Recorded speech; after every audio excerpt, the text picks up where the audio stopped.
Good day, everyone, and welcome to Curling Stadium's production of the RBC Dominion Securities Western Showdown. My name's Jim Nix, and we are here at the Swift Current Curling Club in Swift Current, Saskatchewan for this A-Division matchup between Korey Dropkin of Duluth, Minnesota, and Mike McEwen from Saskatoon, Saskatchewan. Obviously, the favorites in this one, for a number of reasons, would be the McEwen team, and they're playing this game on sheet 2 right beside the on-ice seating, so they will have lots of fan support for this one. And it should be a good one. Both very, very good teams. 3A, not A finals, but games to get to the A qualifier games are going on right beside each other here in this afternoon's draw. Could be morning draw where you are, but afternoon draw here in Nova Scotia. So I think it's 11:15 or so in Swift Current. Still morning out there. We had a good crowd this morning, even for the early game. On ice seats were pretty much full. They're very tough characters out here in the West to handle that cold weather this early in the morning, and days that I understand are pretty cold outside. So we're 5 or 6 rocks in here, just getting going.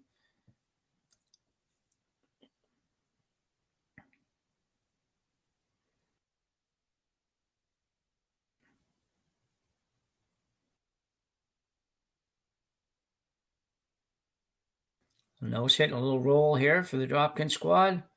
Nicely done. Andrew Stapera. Third for Team Dropkin. Paper, although it doesn't really look like we're that far into this end. I have to get a look here in a minute. Well, I guess maybe we are. Looks like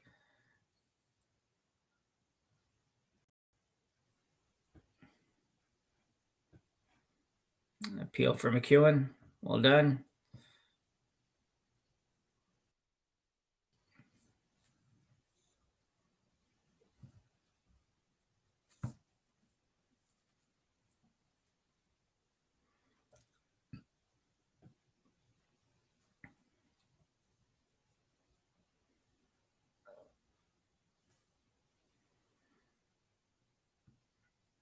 So looking to throw the guard back up.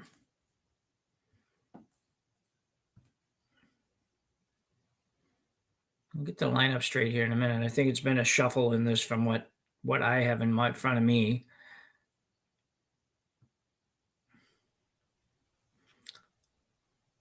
Looks like Howell throwing third stones for Dropkin.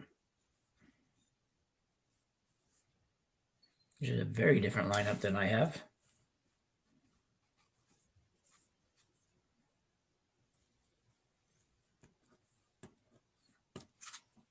Nicely done, though.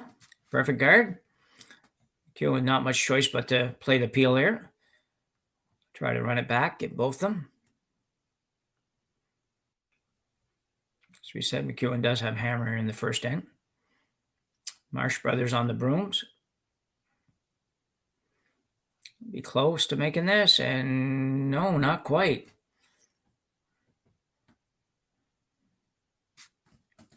Colton Flash doesn't miss too many of those.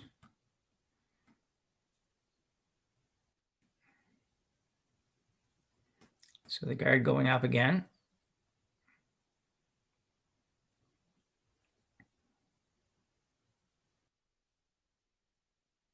Both teams at 1-0.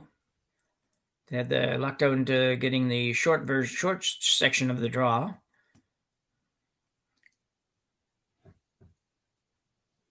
One less game than some other teams. This one looks like it's going to be pretty good again. Interesting to see if McEwen decides to run the high one or run his own red. I don't think he can get through that hole. He might be able to. He thinks he can, obviously. Tough shot. Could throw it with just a little bit lighter weight, though. And if you ever chip the red, you might possibly be able to get one or both on the rings. Looking for about a hack weight shot. Yeah, I was going to rethink this a little bit.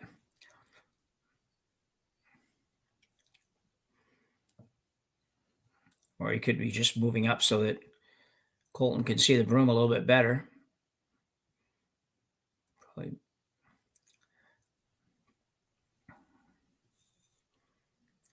playing the angle raise takeout now. Still not 100% sure which the call was. I think that was probably the call. Never quite got to where they wanted it to get. Seemed a little disjointed on that shot as far as what they were playing and what they wanted to do. But it does leave Dropkin a chance to go through that hole and sit 2. Or go through the other hole and sit 2, either way.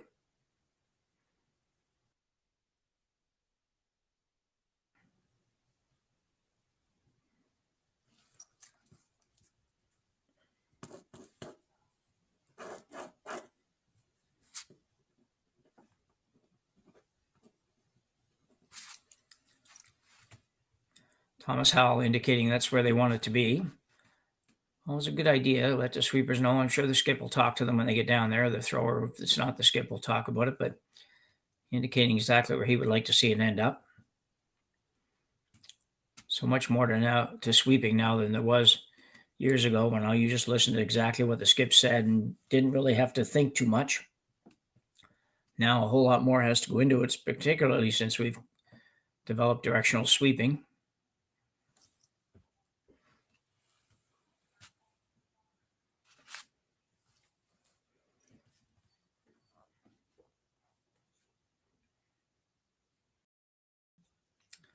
Korey Dropkin.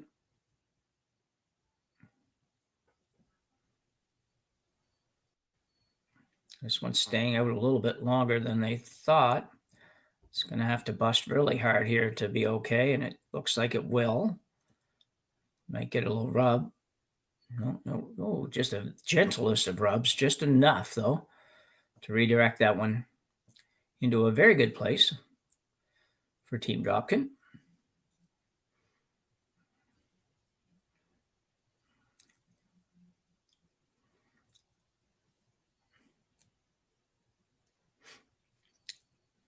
So it looks like McEwen's going to play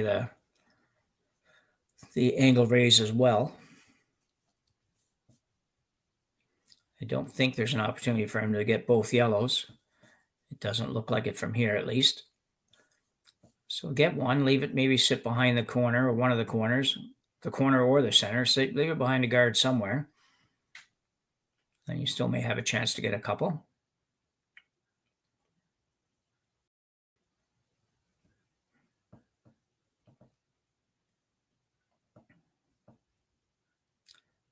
Mentioned McEwen was 1-0 so far, defeating Van Amsterdam 6-1 earlier.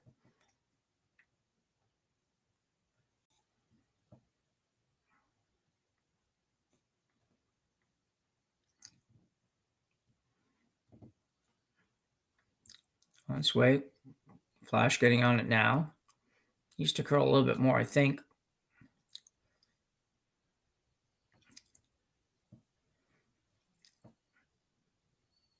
Yeah, I'm not sure if that had a possibility of getting more than that or not out of it. It looked like that was all they were going to be able to get to me. I didn't think the chance to make the double was really there, but may have been.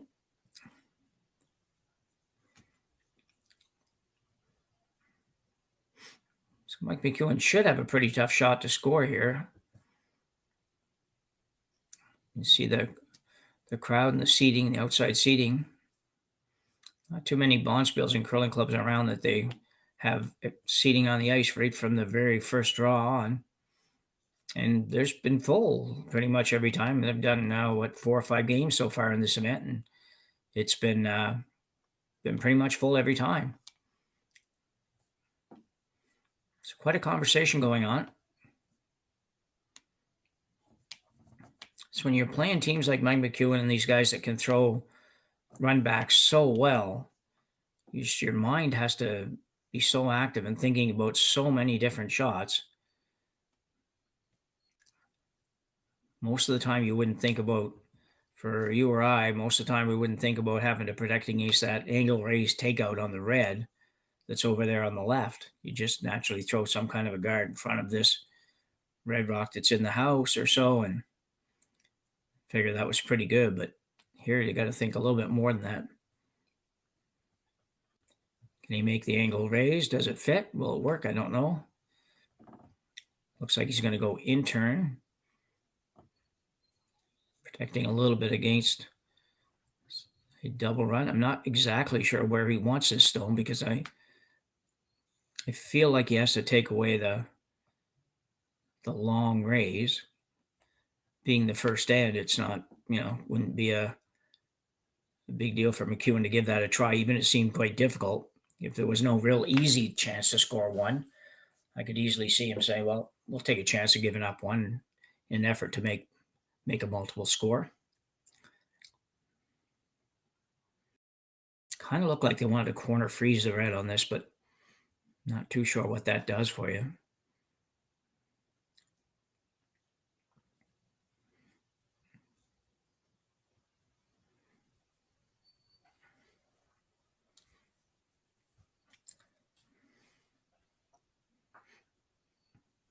Sweeper's still going to just get this by that high guard on the outside. And they will do that this time, very close to the same as last shot. That should do it, I think.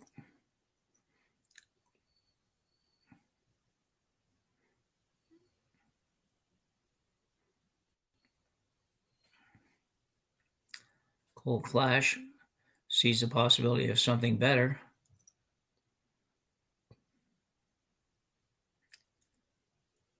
Maybe looking at a blank end possibility.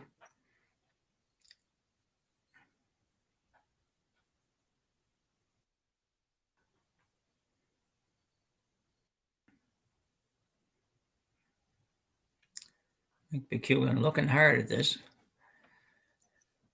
I don't know. So the options are, if you can, if they're there. I'm just not can't quite tell on this angle whether or not they're there or not. But options would be to go through that port and try to make the double on the yellows,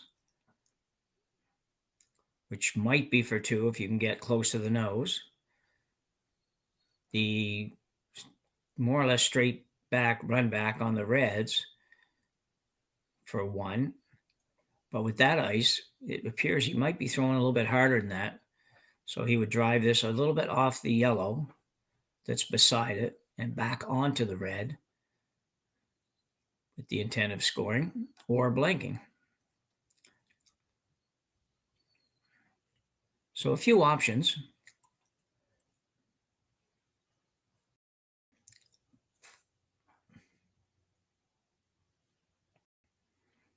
We'll see in a minute if one of them works.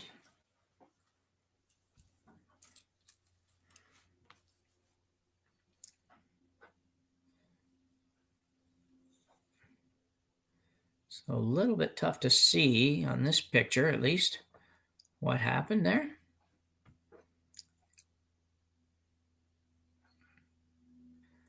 McEwen looks happy, so he must have scored or blanked. Let's see what happened.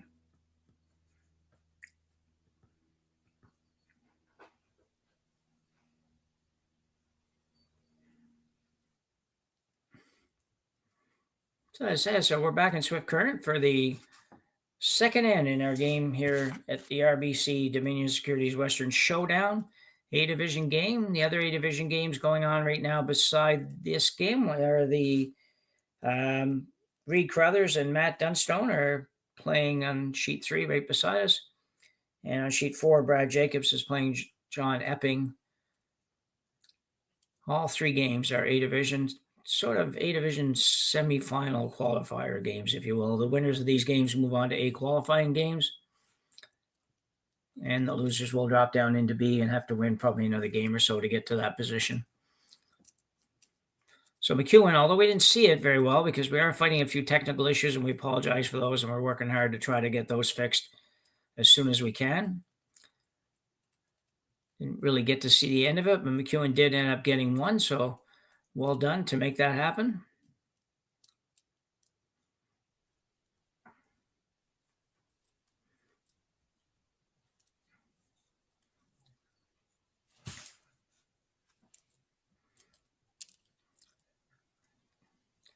Daniel Marsh is the lead for Team McEwen. And brother Kevin is the second stone. This was Kevin throwing his rock into the top of the 12-foot. Dropkin looking to maybe make a hit and a roll. Use that corner guard.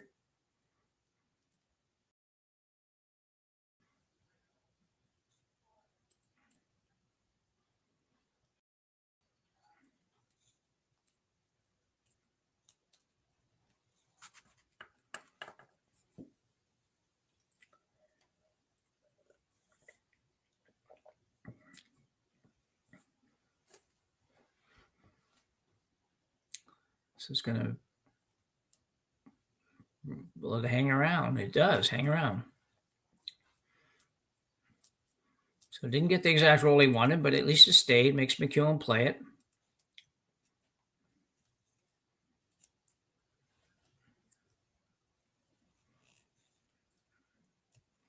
McEwen team has had a pretty good year so far.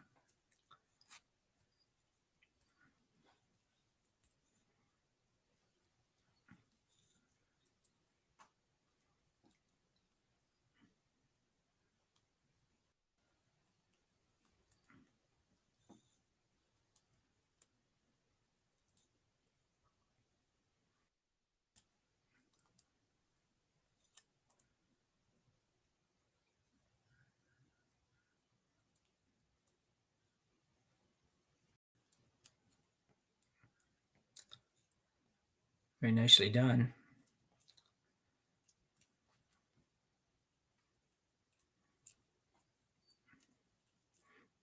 Dropkin now looking to come around that. Very aggressive call.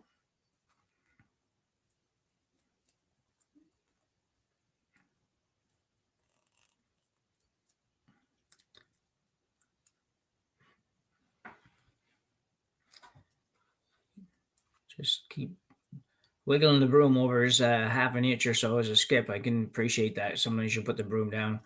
And hopefully you think of that before the guy's in his delivery. But it has happened when the guy's in the middle of the delivery where you're thinking, oh, man, I got 2 inches too much ice here. I should have moved it.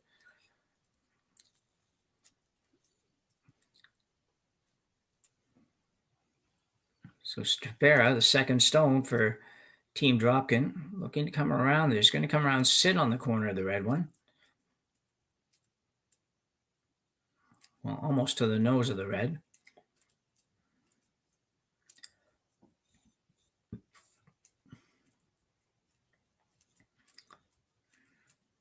Bit of a dilemma for McEwen. He's got 2 rocks, but they're two rocks counting, but one's behind a corner guard and one's just wide open on the other side. So no real steal potential yet, but where do you go here? Got a lot of just shrugs, hand shrugs, or whatever you call it at this point, as to what he should do.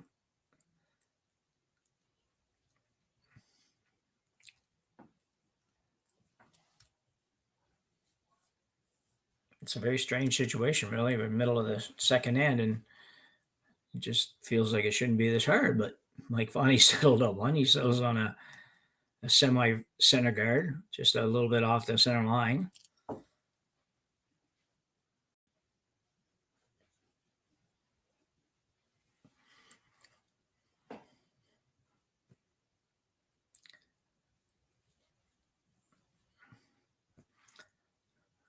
Rock being delivered by Colton Flash.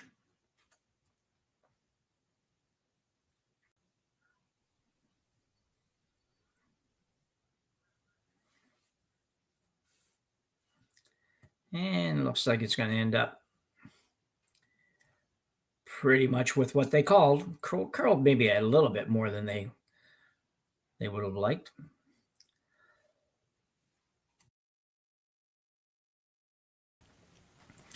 And this is a very tough looking shot. Looks like they're going to play the out-turn hit, which I think they could probably only see maybe half a stone and hope to stay.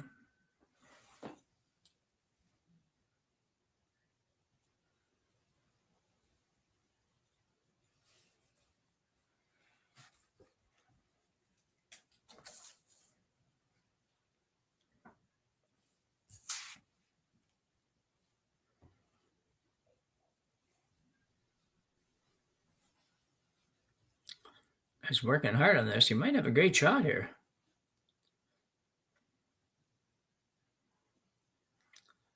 Not a ton of weight, but pretty good effort. Moved it over where doubles is a possibility.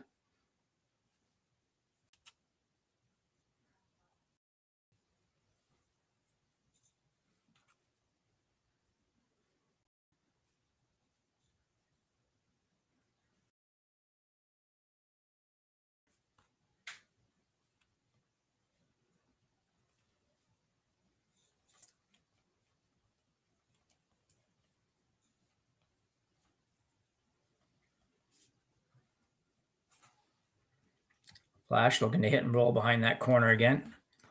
And it's going to roll over by the other two red ones as well. So an interesting change of events here, despite the fact McEwen's sitting 3.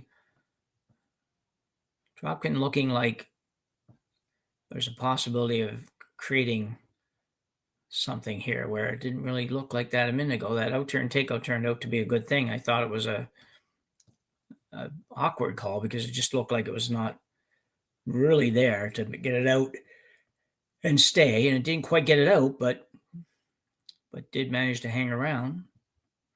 Looking for a double here on the reds, the two highest reds.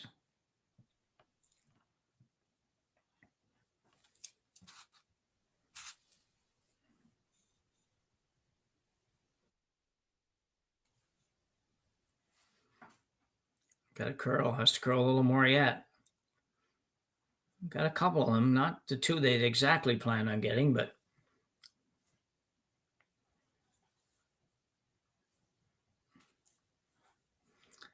really hoping to hit that, make the double on the higher one here that's on the back of the button and stay right there. Although he did throw a ton of weight.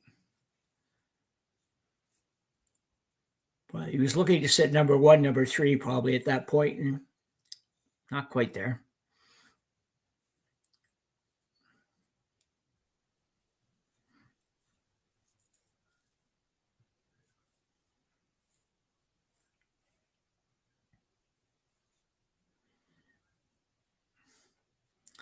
You will note that one of the Flash brothers does hold the broom for Mike. Colton Flash, or not Flash brothers, Marsh brothers.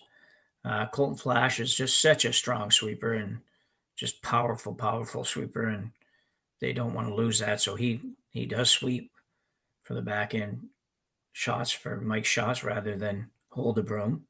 I'm not sure which brother is which. They are identical twin brothers. I'm sure there's a way to identify, but I don't know what it is yet. I'm trying.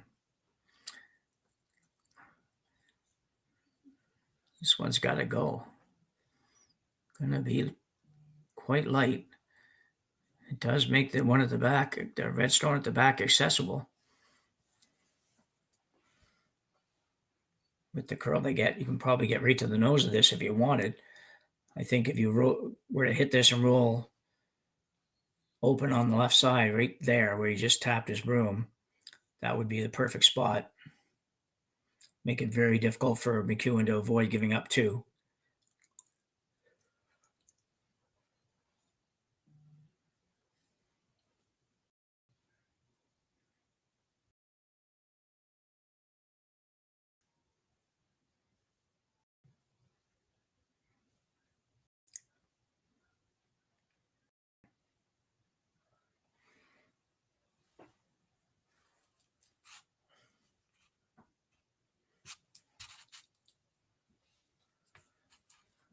Korey Dropkin himself plays out of the Broomstones Curling Club in Wayland, Massachusetts.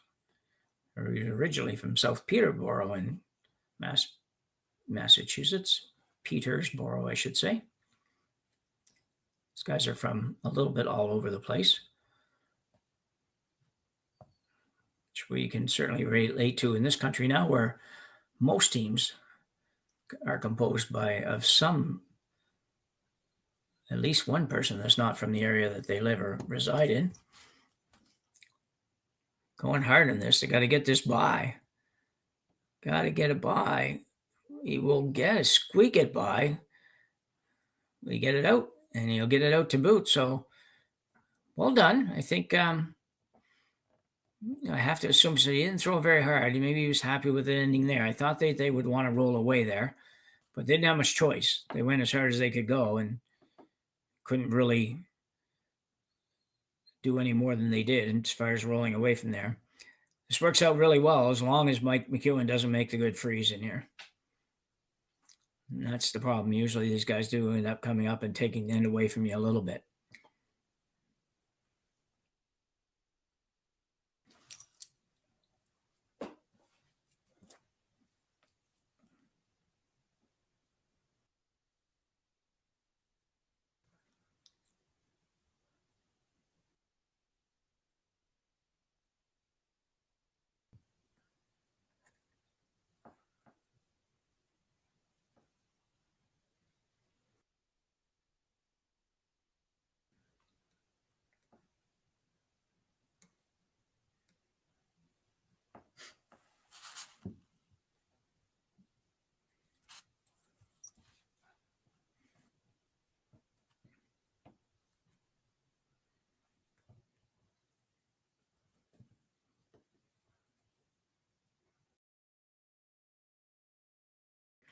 Very good shot by Mike McEwen.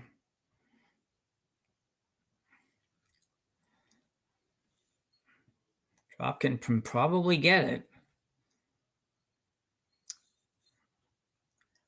You can probably see all of an inch or an inch and a half of it. Doesn't have a lot of choice but to go after it in some way. It's just a matter of whether or not you try to move it out of play or not. You could throw weight at it and just pick it. I'm not sure on the back one. I think the back one would be, let me restart. Let me start over that. I think the front yellow one would be closer than the back red, but we don't have an overhead down there right now. So just kind of guessing a little bit. He's not going with weight. He's just going with enough weight to move it back and out of play. If you can do this, you can certainly score two, at least two.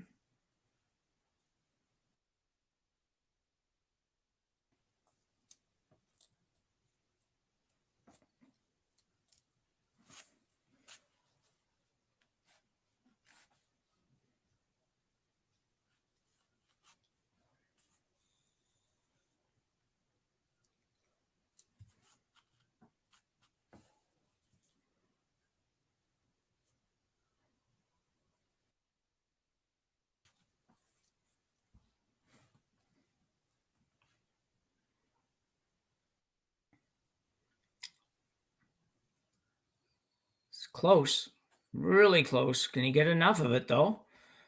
Will you get enough to move it out? Hall's on it. Looks like one yellow, judging by the broom tap. So it appears that Dropkin will have picked up one here and tied this up at one after two ends of play at the RBC Dominion Securities Western Showdown and Swift Current Curling Club. We'll be back after the break. Swing number 3 here in our A Division game between McEwen and Dropkin. Pretty sure we're tied up at one here.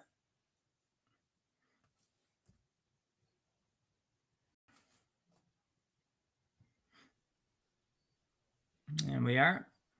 So McEwen with hammer back now here in the third. And interestingly enough, going in the rings. Seen this a little bit lately.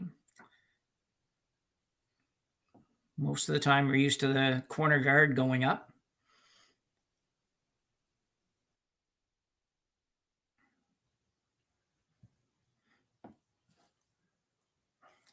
Lead Mark Fenner for Team Dropkin. Be asked to remove this one.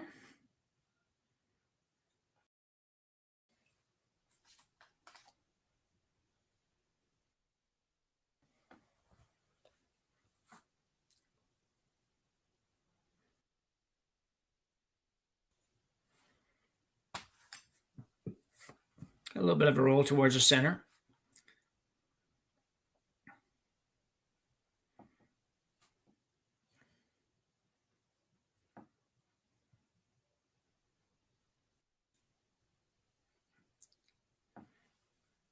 Be Daniel Marsh. Remove it and roll back out to where it was a minute ago, or almost out there.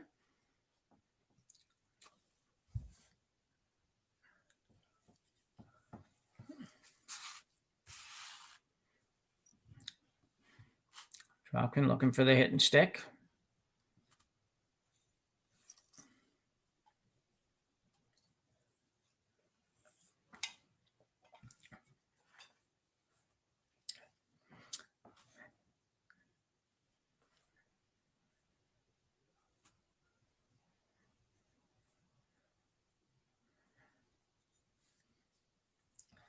And this one may roll out.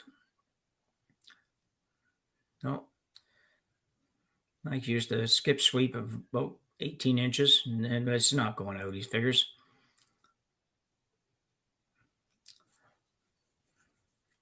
Looking at whether or not to play the peel double, or just play the hit at the back.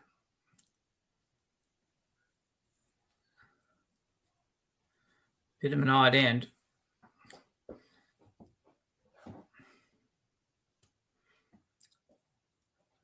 Far enough long to be able to hit this now.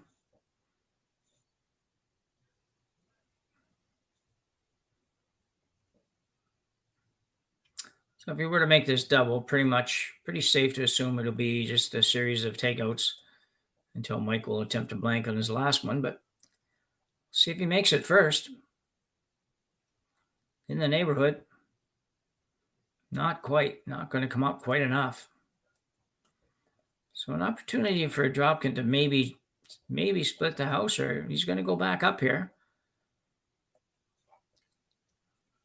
Perhaps thinking, well, if he can keep McEwen up there peeling off guards a little bit longer, he maybe can split the house and not have to do that for 4 or 5 shots. You might be able to get away with splitting the house for 1 or 2 and forcing McEwen to 1. That's a lot of ifs, but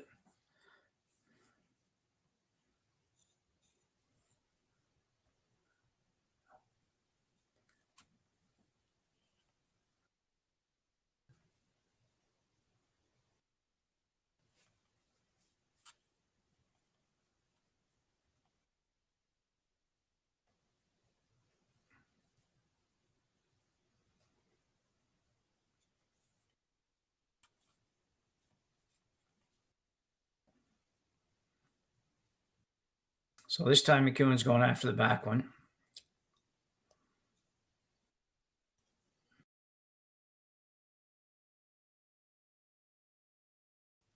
This will be Kevin Marsh. His second stone here in the third end.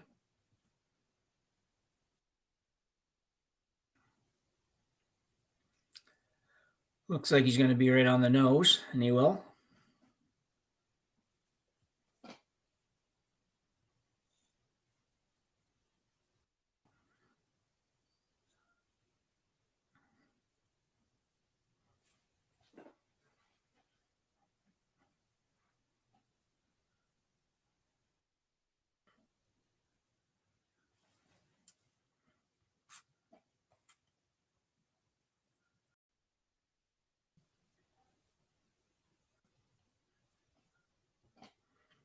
Working hard on this.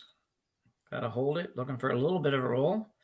And we'll get a pretty good little roll. McEwen's going to play the same, just tappy weight.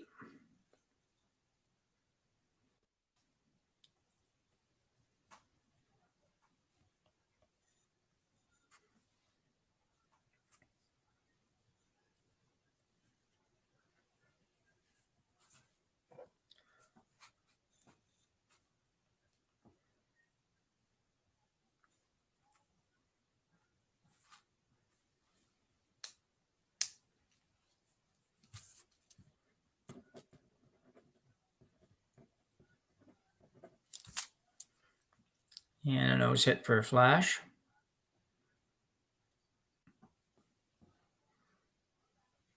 He's just waiting, seeing if somebody blinks somewhere along the way here.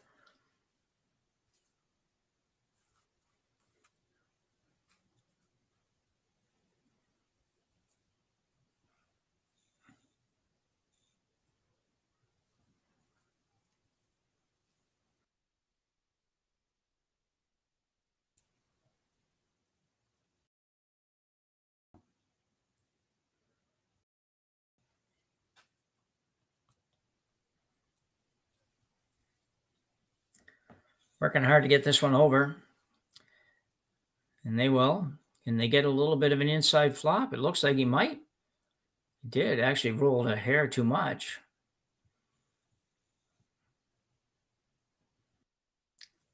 Weight was light enough that Korey had to get back and make sure he could sweep it out. So he's positioning himself for that a little bit before he saw the roll. Otherwise, they might have been able to hold off.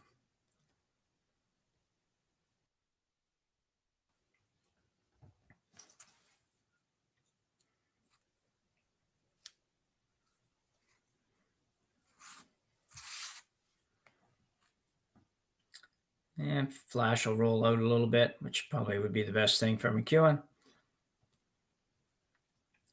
This is definitely not a typical third end in a game involving teams of this level. Just nobody really wanted to make a move in this end. That's fine. McEwen figuring that if he can blank this end, get to the fourth with hammer, pick up a couple in the fourth, and maybe put a bit of a hold on this game.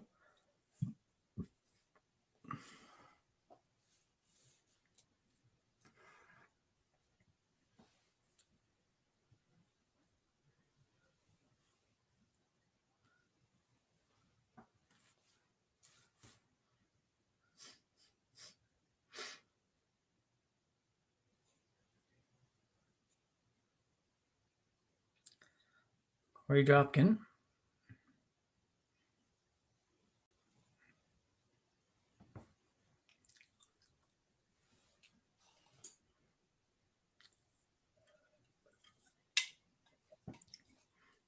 This one's going to roll as well. Not quite. It's very tough. It's tough to get the perfect roll here. It's not, well, it's tough to get the perfect roll no matter where you're playing, but it just seems that seeing these teams just seem to have a little more trouble making that perfect roll than I would expect them to have, given that they're the best there is around.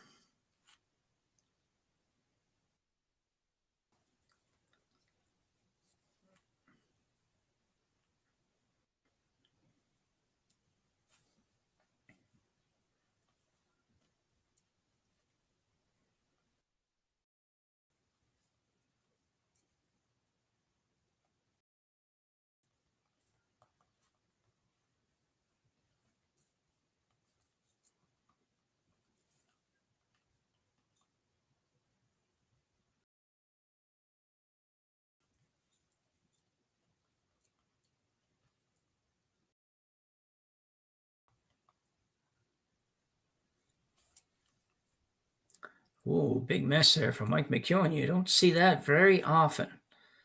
I would hesitate to guess when I would have last seen Mike McEwen miss a takeout. But he did miss one here. So an opportunity for Dropkin to put some pressure on. Go right around the guard as you see where Thomas Howell's broom is. Full 4 foot, buried behind the guard. It's what they're looking for.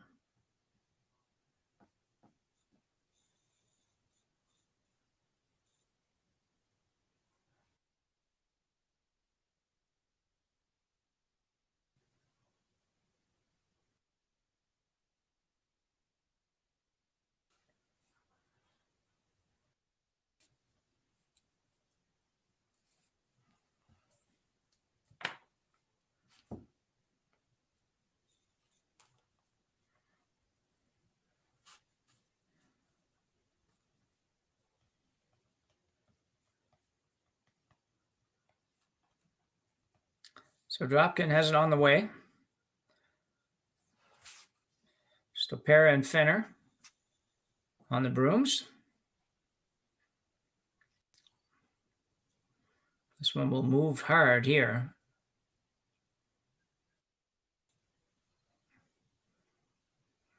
That's a great shot. Great shot by Korey Dropkin. I don't think it went too deep. It looks like it's just above the button. McEwen with no choice really but to play a draw.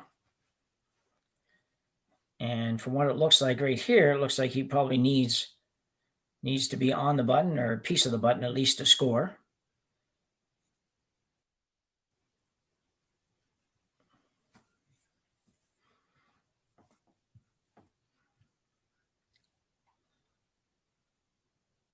Certainly has to be pretty darn close to it at least.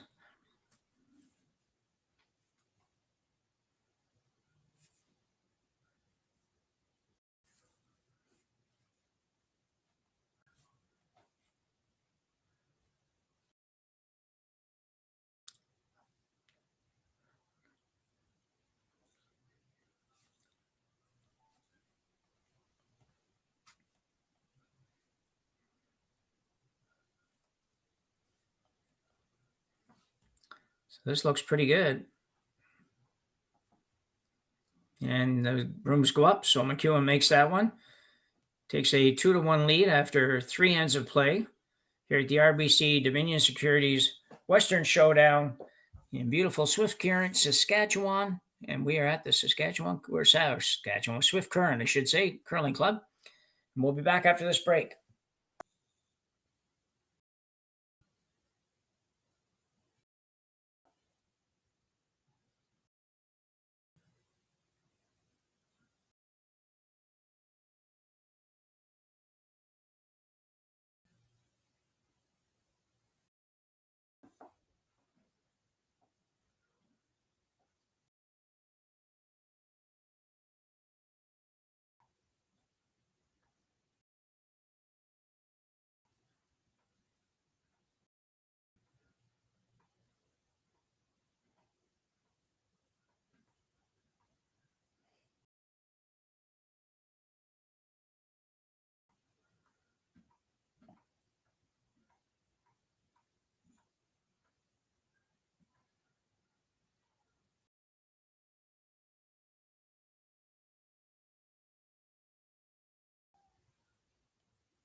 And we are back. I had to step away there for a few minutes, do a little bit of work on the production side of things. Not me personally, of course. That would be dangerous. But the production team continuing to try to get a little smoother production going. So McEwen with the 2-1 lead here. And Dropkin with hammer here in the fourth. We'll be looking to score. Love to score a couple at least.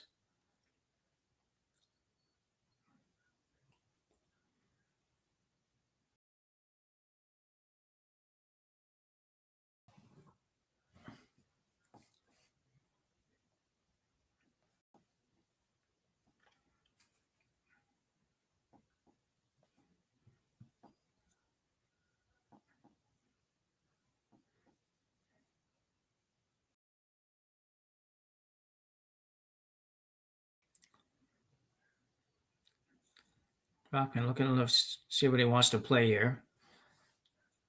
Looks like probably peeling the 2 reds.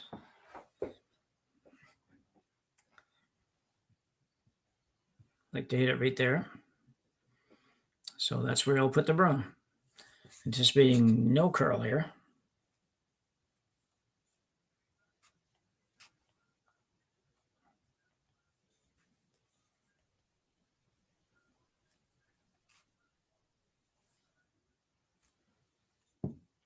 And very nicely done by Andrew Stapera.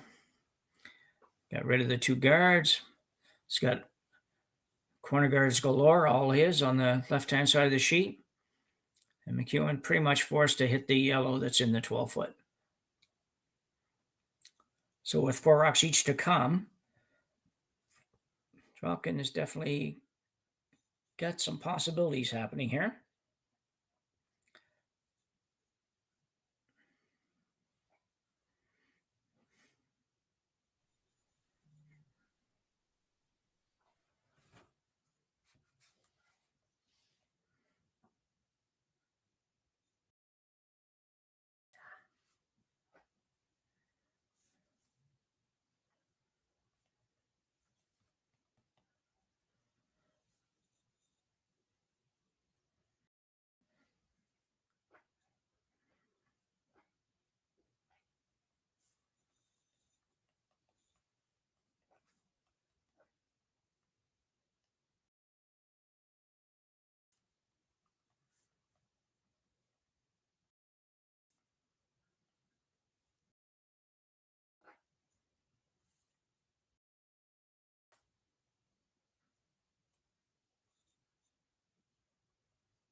Korey Dropkin trying to figure out whether or not to go around the corner here. Looks like he will. Although maybe not. I'm going to rethink it. Thomas Howell coming down to have a chat.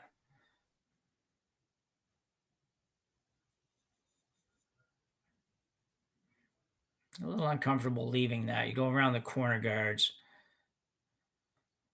If you make it good, probably McEwen ignores it. Guards up this rock on the 4-foot. And will you even get a chance to score?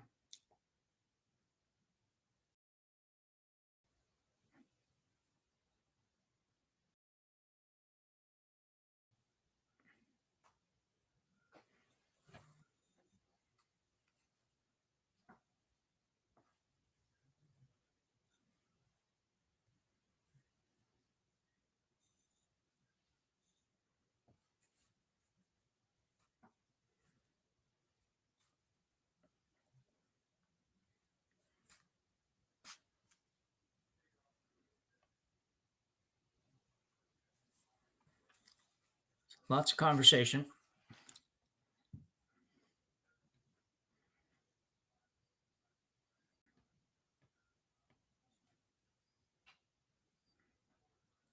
I don't think there's a right or wrong here. It's just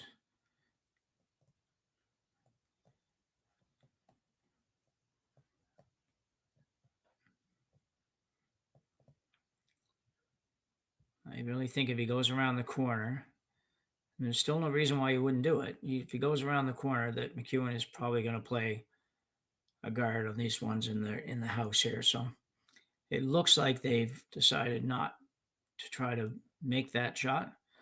Try to hit this one. They might come back to that, but for now,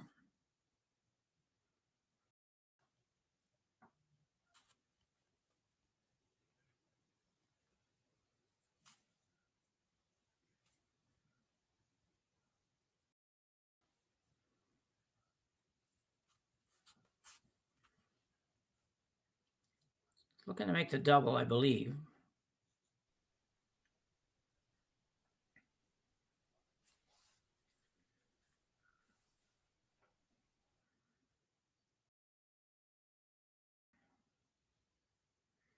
Not quite. Worst part about that is it pushes it over to a place where certainly not going to roll. The good part of that is that if you come around the corner guards now, you will be shot over the red one in the 8-foot.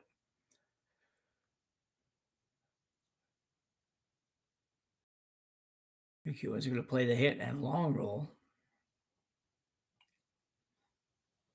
Or maybe not such a long roll.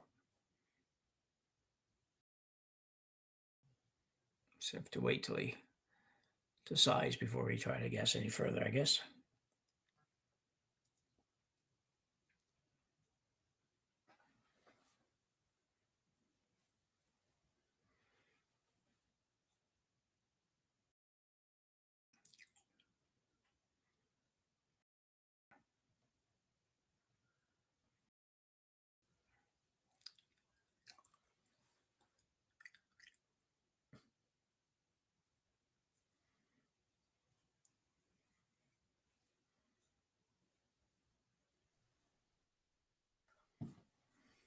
Cold Flash has this one on sway. 20 in turn, probably want to hit about a third of a stone. Maybe half. I can't really tell how far they are apart. And where will he go? Will he hang around? It doesn't look like it. Not quite. Great effort by Colton Flash, though, to make that. Dropkin now with an opportunity to come around the corner. So it took a while to get to this, but finally does get it without much risk either, which is a key.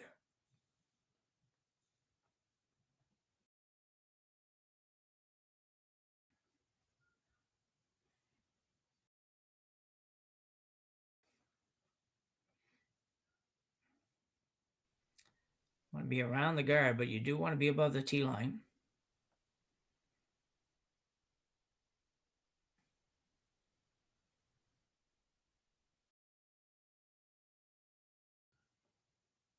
He sneaks it by the guard. Looks like it's going to be pretty near perfect. Assuming he has shot rock, which it looks like it would be. It's a very nice shot. Another few inches might have been better just to make this run back a little tiny bit harder. But regardless, very good shot.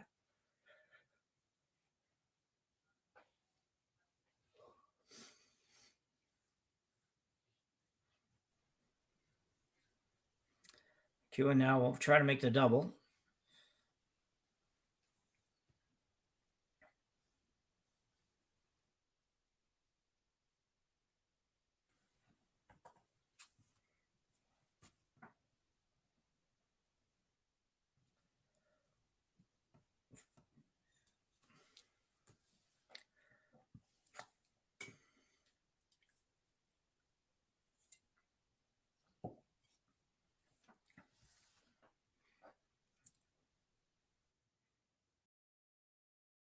This is going to curl too much, I think, and it will. So McEwen struggled a little bit. Hasn't thrown a lot of shots yet, but threw a really nice draw last end to score, which was a great shot. It had the one miss on the hit, the complete miss, basically on the hit, and that was for Mike McEwen. That was pretty much as easy of a double as you're going to get, and totally would expect to make that. However, he didn't. So Dropkin now with a chance to score a deuce here in the fourth, which would be a big score in the fourth end, give him a 1 point lead after four and control of hammer in the even ends rather.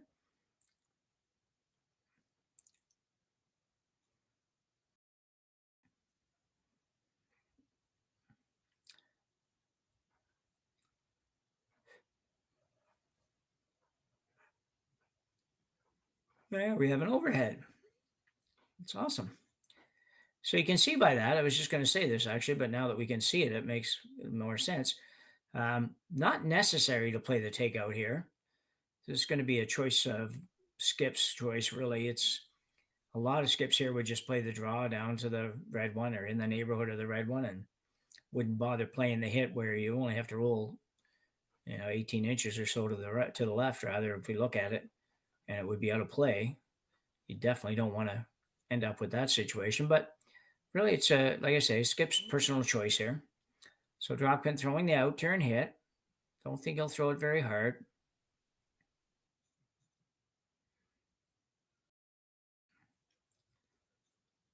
It kind of looks fine. Thomas Hall just calling the sweep and looking for a nose hit.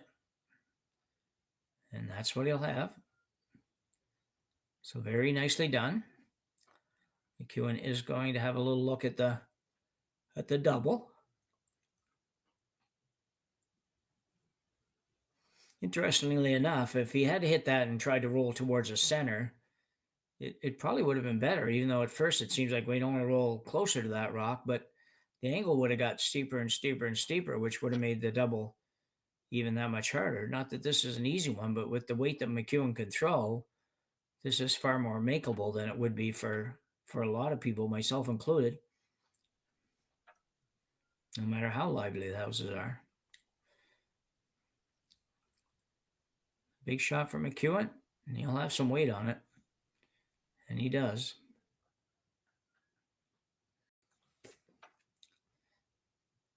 Could be in the neighborhood of row behind, maybe. No, great shot by Mike McEwen, redeeming himself once again. A terrific shot. You can see this, and really on target pretty much all the way. Sweepers put a broom down to keep it clean. Colden gives it a half a dozen broom whacks, and no problem at all for McEwen. I say it would have been interesting actually had Dropkin rolled his closer to the center. It would have been a much steeper angle. Didn't think of that maybe at first, but I didn't think of it at first. He may have thought of it and figured he was as good as anywhere else to be. So now for Korey Dropkin, he needs to make sure here that he gets the blank. You don't really want to have to be forced to one, even though it's the fourth end. Not maybe the end of the world to score one here, but you don't want to score one by accident, if you will. Even he will. So Korey Dropkin picks up one, like it or not. And we'll tie this one up at 2 as we go to the 4th end break here at the RBC Dominion Securities Western Showdown in Swift Current, Saskatchewan. And you're watching on Curling Stadium.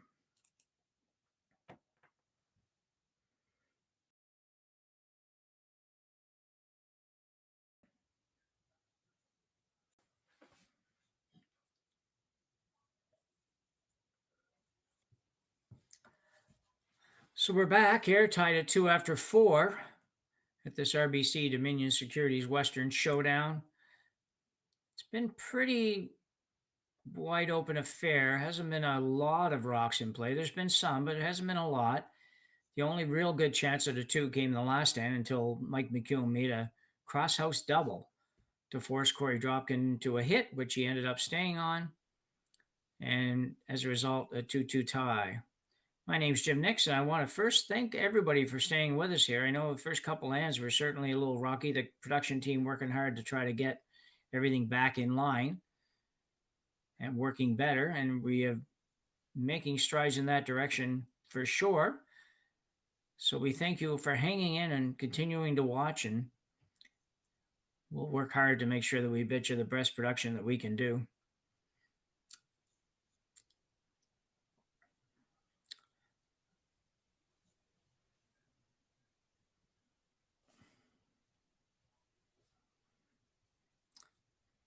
So a few more rocks in play here, possibly, at least for the start. A couple of yellow guards in the center area, one right on the line and one not quite on the line, but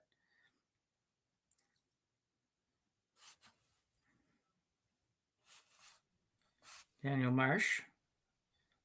Keep saying Daniel. We're not 100% sure. Somebody told me the yellow stopwatch was Daniel.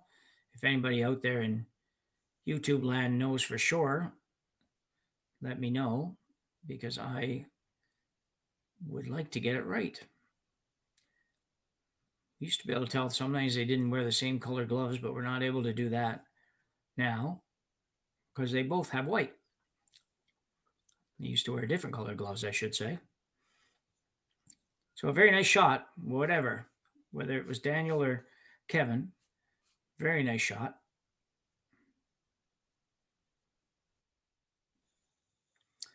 Korey Dropkin coming around.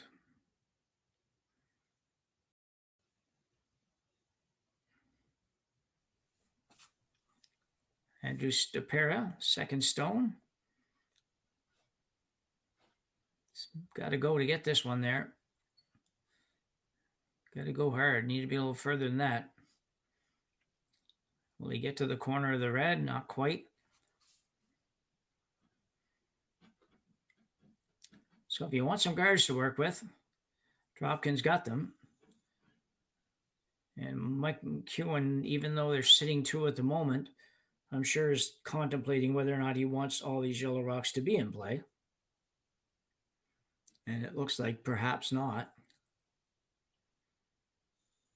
Well, he's going to draw after all.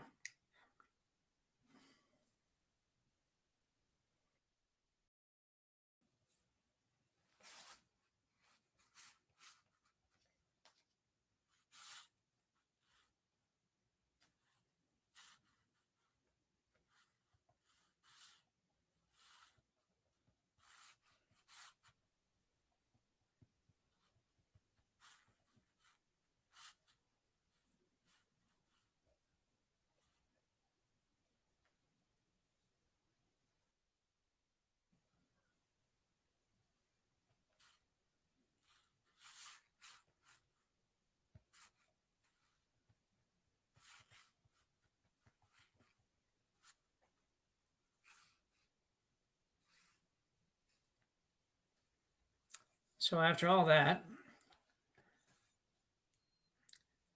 it looks like McEwen's going to go with a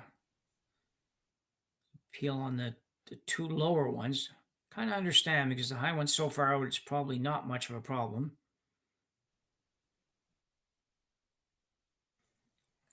And he will get at least one.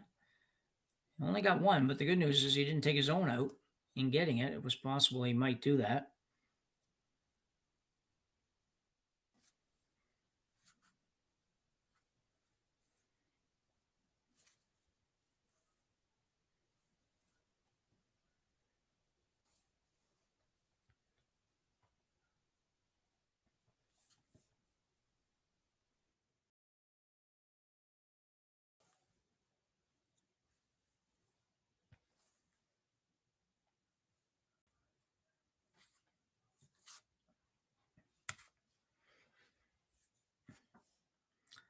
Sapera with his second.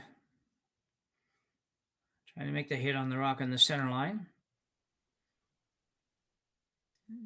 Did he sneak it by? I don't know if he will. No. That's that dreaded worst outcome is when you just touch it. Almost always is a bad thing. When you just make a little bit of contact, you don't remove anything. Not that they were looking to remove their own stone, but same time, want to make sure you create some space there. McEwen now will come in. The intern.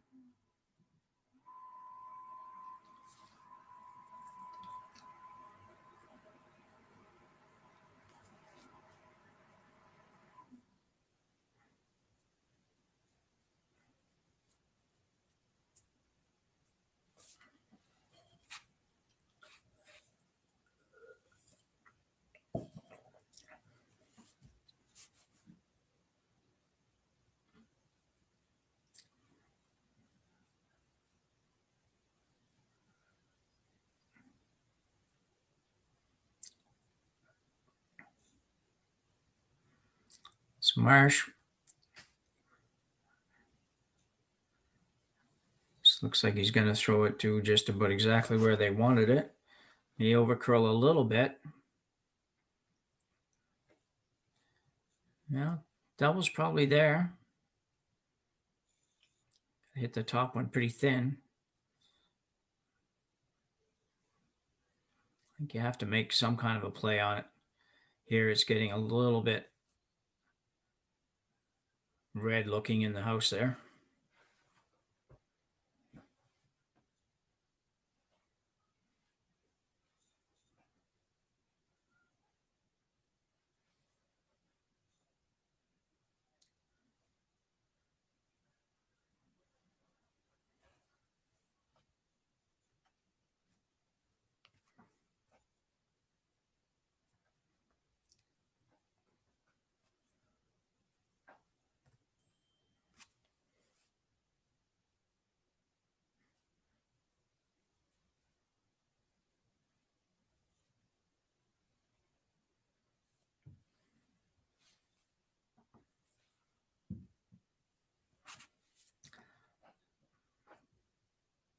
So a hit here for Thomas Howell.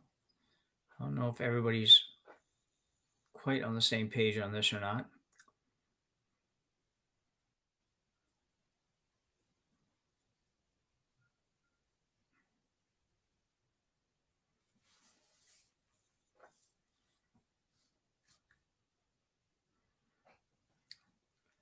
Guys are thinking about maybe hitting the higher red stone. Not higher by much, but a little bit higher, and then just staying on top of the other one. I don't know if that's there. It might be there, but you may not get rid of the red that you're hitting first. And you definitely need to do that.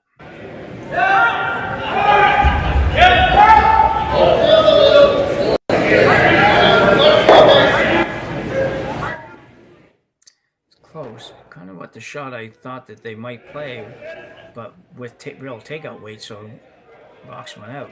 Throw that same shot, throw it a little bit harder, stays a little bit straighter, and at least one, if not both of those stones go out of the rings. I'm not so sure that was the best call there. I think it was really tough. If he was trying to hit it and sit on top, that was really tough.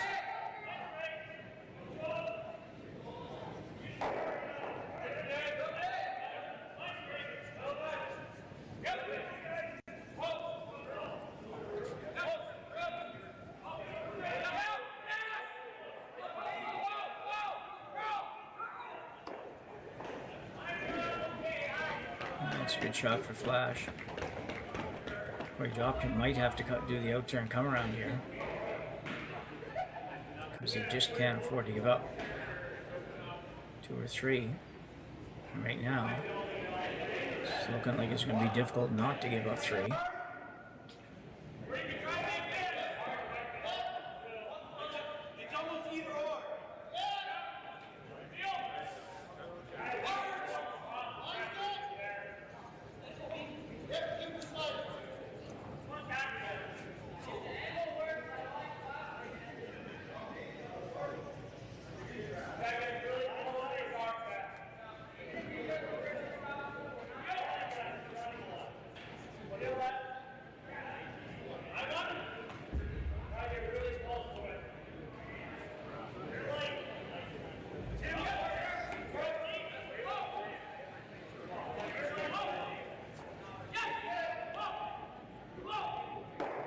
get something here. What will he get? Can he get 3?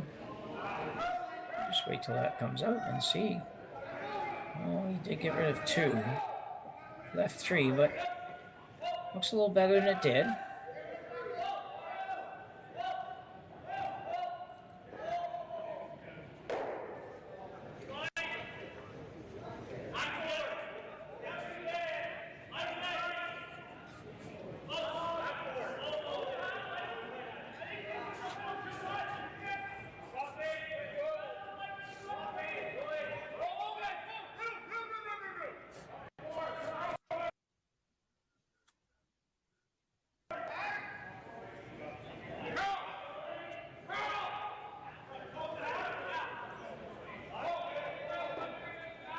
Flash with a little bump. Well, Dropkin definitely a chance to make a double here. And maybe get even a little bit of an inside roll. So Korey Dropkin might escape this end yet without too much damage.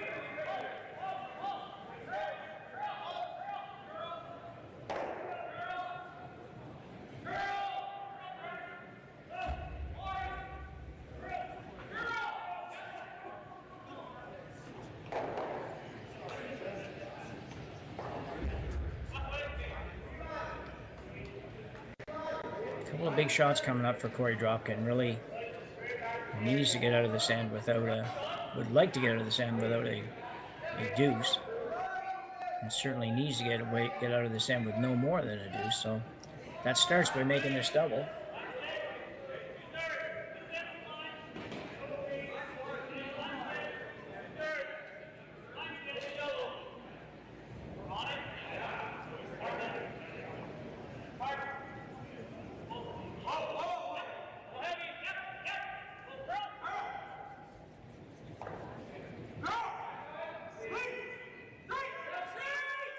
Really close. It's over curling for that one, but did get the other double. Rolled a lot further than he would like to roll, I'm sure.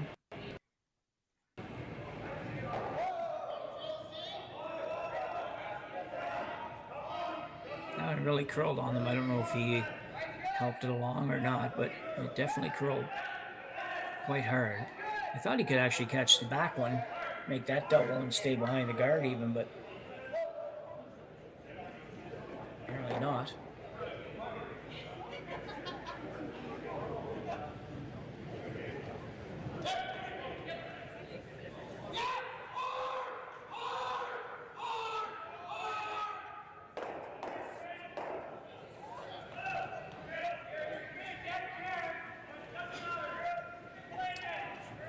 McEwen now looking to put one in the 8-foot area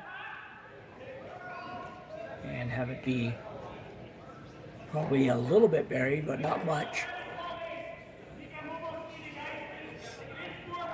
And if he can make a good shot, there's a really good chance of getting a deuce. Flash doing some cleaning.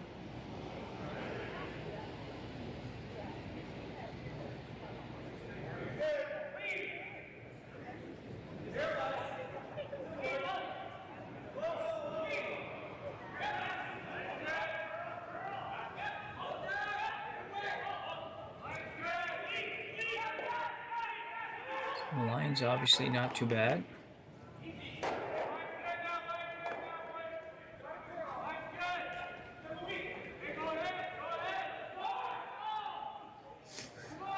Starting to curl. And it ends up pretty darn good.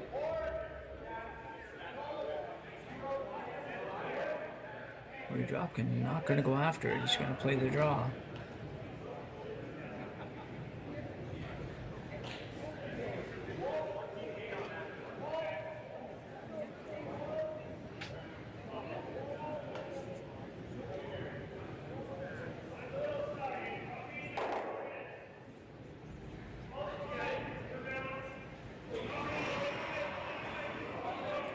It's a big shot for Korey Dropkin in this game.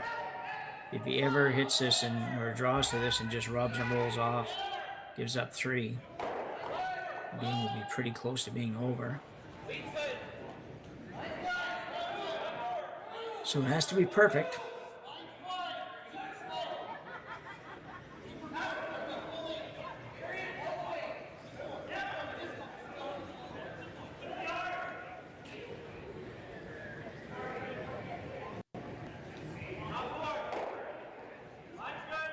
The sweepers are on it, but they didn't go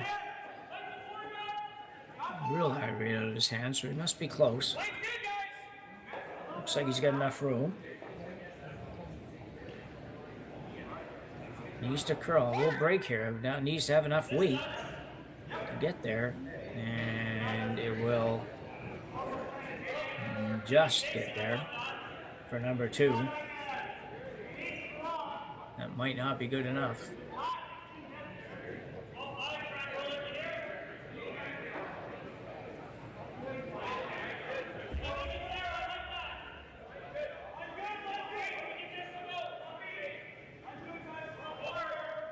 Looking at the overhead, there's plenty of room for getting that out between the 2 reds, but when you look at it this way, it maybe looks a little bit tighter. You don't really want to hit that red with this one because it, like if you hit the yellow one, it's touching the center line. If you do run it a little bit left and it hits the red, it could go back in the direction of your other one. I don't think it would ever take it out, but it would go that way.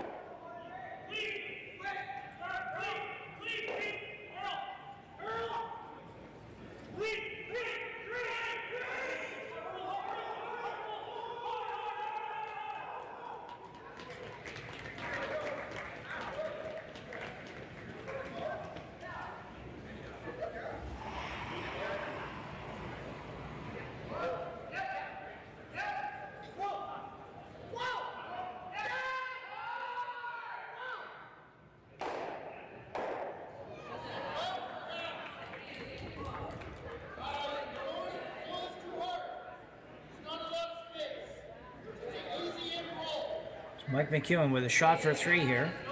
And end number 5. This A-Division game at the RBC Western Dominion, or RBC Dominion Securities Western Showdown.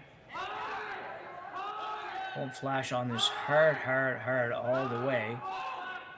And looks like he will keep it out there. Will it stay? I don't think it will. Not quite. Did spin in a bit, but not enough. So it's looking like a score of 2 for Mike McEwen in the 5th end to take a 4-2 lead after 5 here at the RBC Dominion Securities Western Showdown in Swift Current, Saskatchewan. We will join you after the break. So a good shot by Mike McEwen at the end of the 5th end, and a great sweep by Colton Flash. Managed to get them a 2 and take a 4-2 lead here into end number 6. Big end for Korey Dropkin. Almost a must to score 2 here.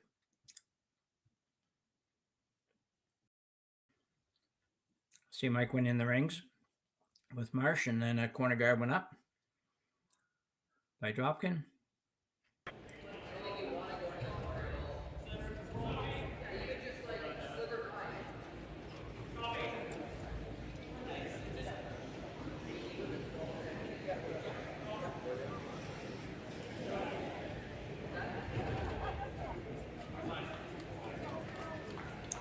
On the other side going up by Korey Dropkin, so we're not necessarily buying into the double stack corner guards yet.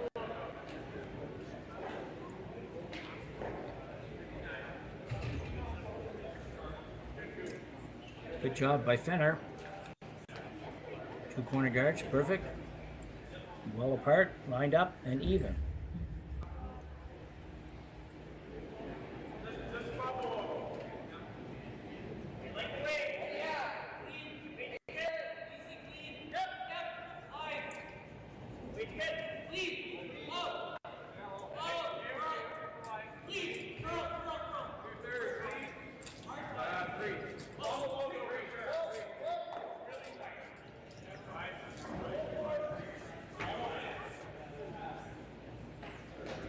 Guard going up for Team McEwen. Very nice job. Might be a little closer to the rings than they liked it.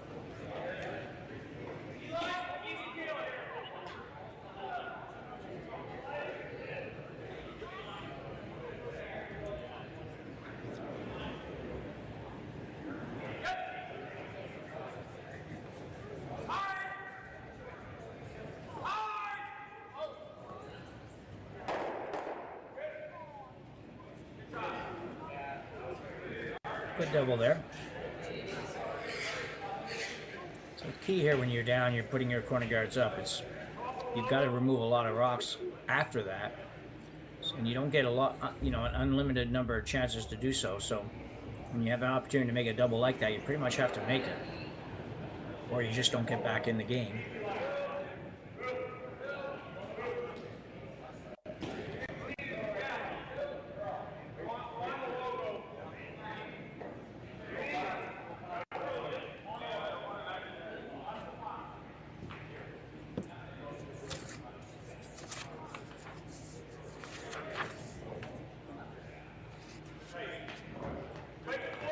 Yeah, that's a good guard. Well, Dropkin's going to play a draw here. I'd say I really saw that coming.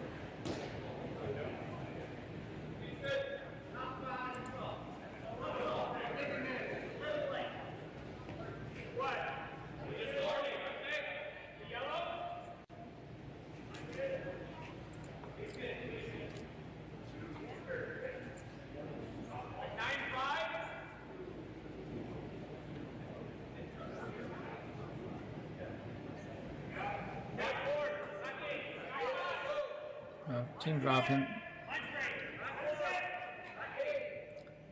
Thinking about this one a little bit, and they've opted away from the draw. I'm going to play a run back on the yellow with some weight. It's going to be really close, I think.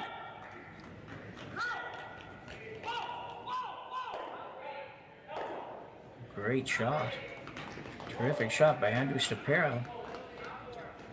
McEwen's got basically the same shot back. You see this, they started, swept a little bit early, and then just came off, and a little bit of touch at the end to make sure it curled enough, and ends up being perfect. Great shot.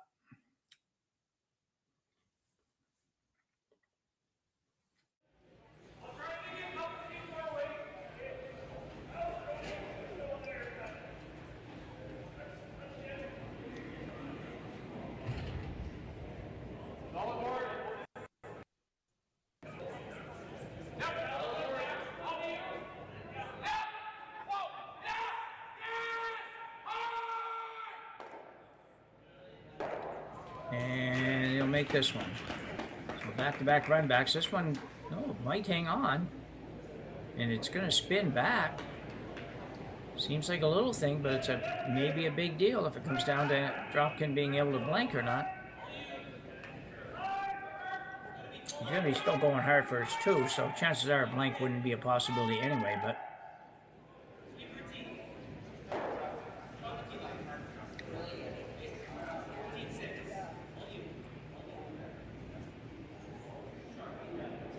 on the draw around the corner for Thomas Howell.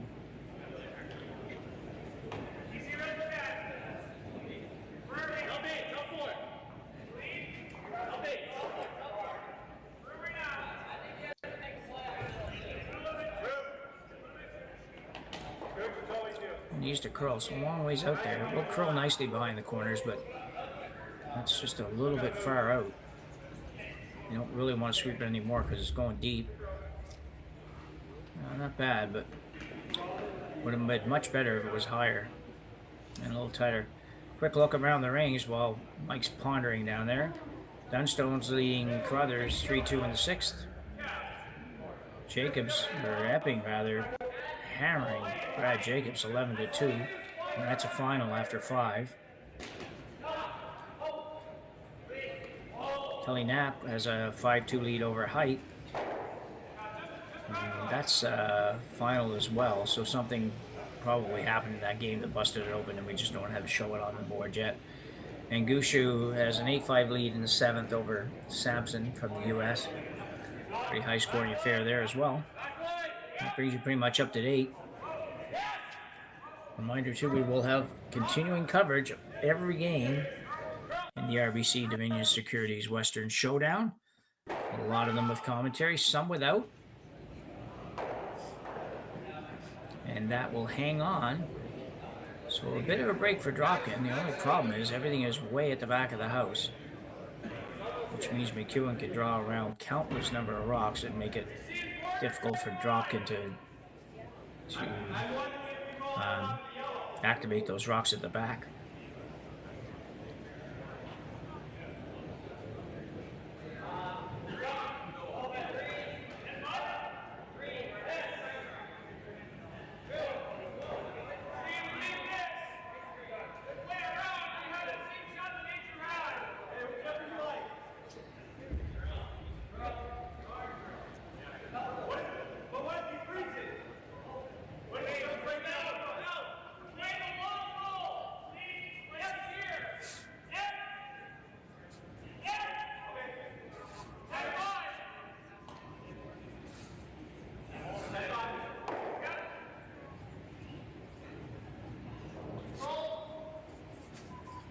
So hit and stick here for Thomas Howell.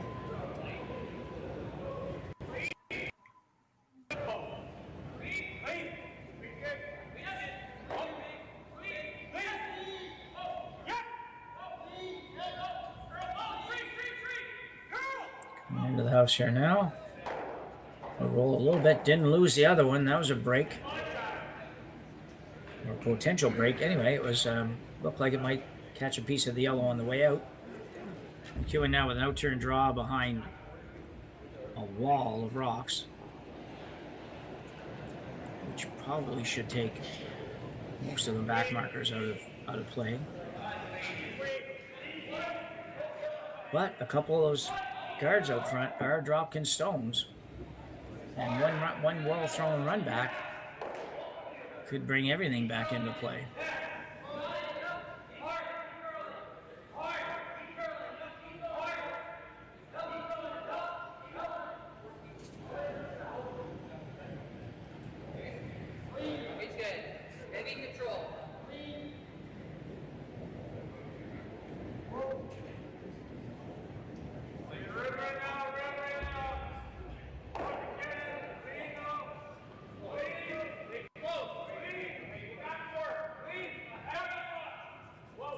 Just a little bit of sweeping on this. Now Colton's going a little bit harder just to make sure that he does clear that guard.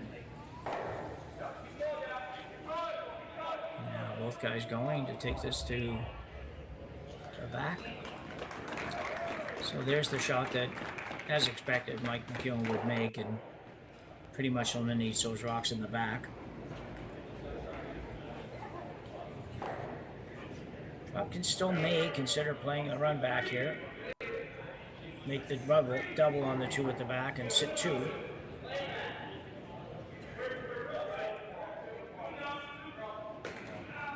He does need two. The out-turn draw is the other shot, and just make sure you're above the tee line.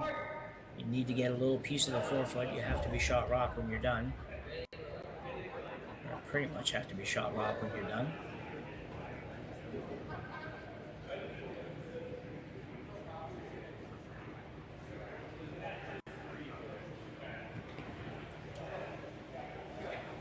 Welcome all the viewers that might have been watching the two games that have ended early. Got a close one here. McEwen and Dropkin. Not much separating these two teams in this game.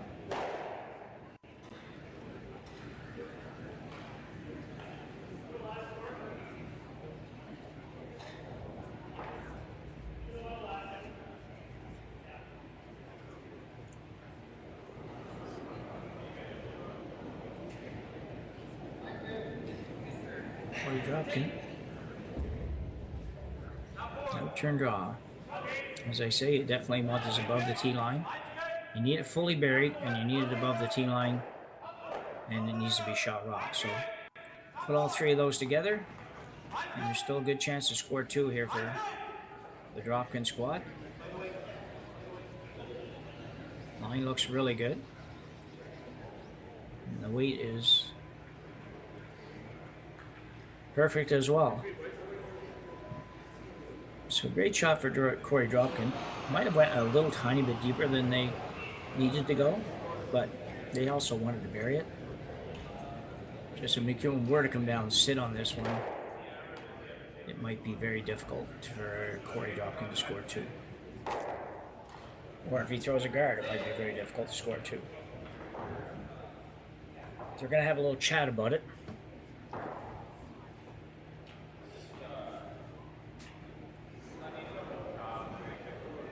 Once again, the winner of these games go on to the A qualifier games.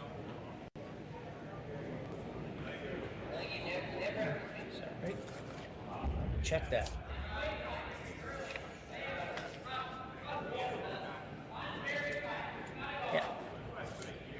Yeah, these 3 teams, and then the winner of Pierce and Claytor, who play later today, probably right after this game actually, would be the 4th team to be in the, we'll call the semifinals to get to the A qualifiers.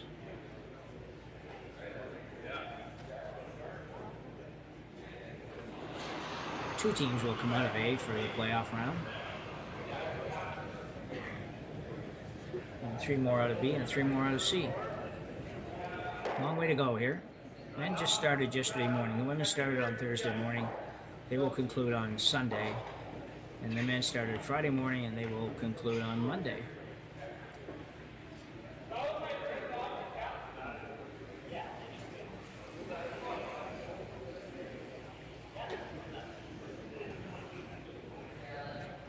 So Mike McEwen playing the outturn.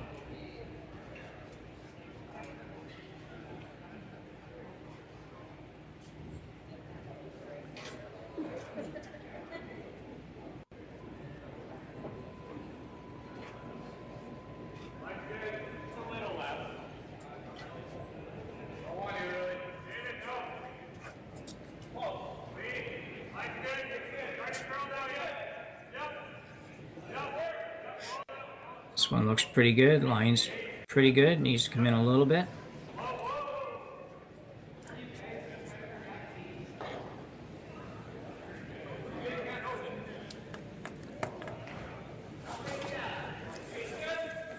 Well, I don't think that's quite the result Mike thought he could get.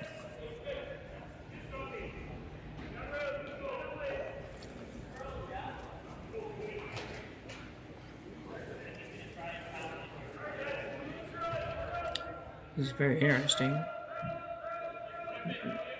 You must figure he can't get to the inside of the red stone for 2.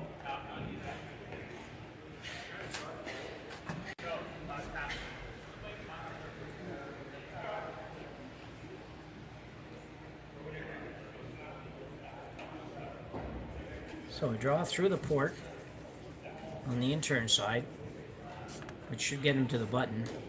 He gets through the port. Threw perfect weight on his first shot, so if he can find that exact same weight and then find the hole, he should be able to get us 2 here and tie this thing up, which would be a big deuce for Korey Dropkin in the 6th end.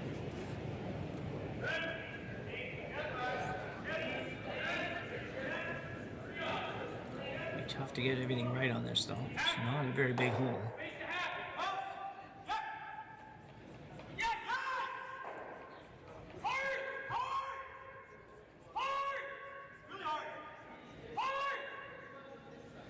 I guess I was mistaken. I guess they were playing the Rays on the yellow. That was going to be very tough also. But he does pick up 1. So after 6 ends of play, Team McEwen leads Team Dropkin by a score of 4-3 here in Swift Current. We'll be back right after the break.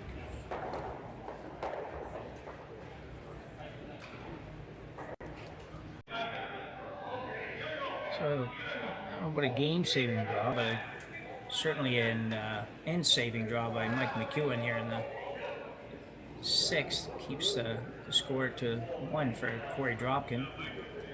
Made it very tough for Korey to get 2, and he didn't manage to execute his raise on his last shot. So 4-3 lead for McEwen over Dropkin, and Dropkin's in that tough position now where you got to go hard to steal 7 and steal 8 to win, which is really tough. The other alternative is you give up a single here and then you steal 2 and 8 and 1 and 9 to win. Or I guess in a 1 in 100 times you score 3 and win in the 8th. So I think you'll see them go really hard here. Actually, going to have to go really hard just on this rock to get it over the hog line. It's going to be iffy. I don't think he's getting there. Very big miss. I think Mark Fenner, who had such perfect weight on a couple of corner guards at the last end, was not good on that one. His first one was really good. Not getting that one over hurts.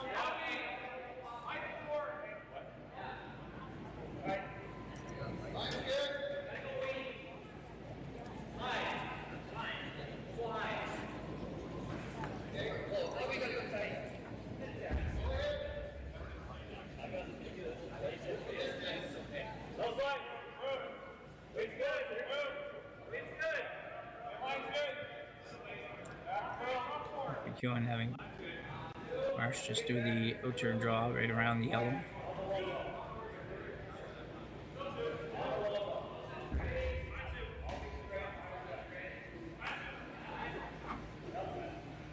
Yeah, very nice shot. Dropkin now with a dilemma.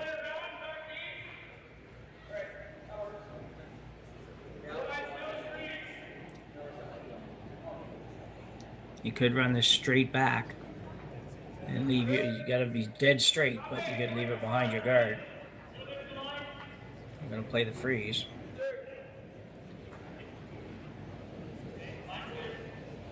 I like the freeze on the other angle, on the in-turn side better, but they like this one.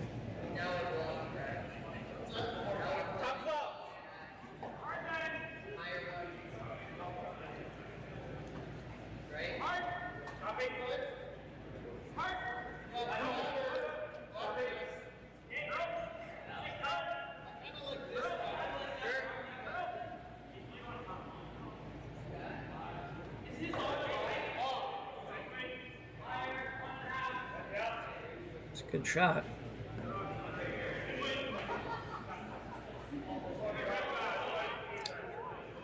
Quickly updating the other games that remain on the ice. Greek Carruthers scored 2 and 6 to take a 4-3 lead over Dunstone. I already mentioned that Epping beat Jacobs. Knapp is up. Knapp beat Height, and Gushu up 8-6 with Hammer playing the 8th.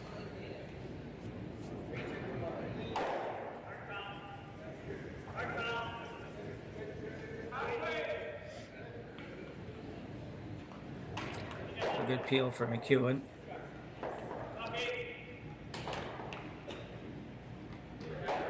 See that the draw by Dropkin's on a, perfect draw, really, exactly what he called. They feel like if you put that on the other side, or at least on the nose, that it would be better eventually, because it's going to take you 2 shots to get those out now.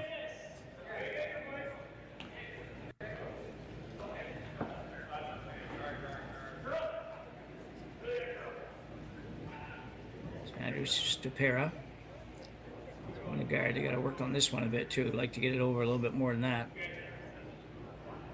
Not going to be.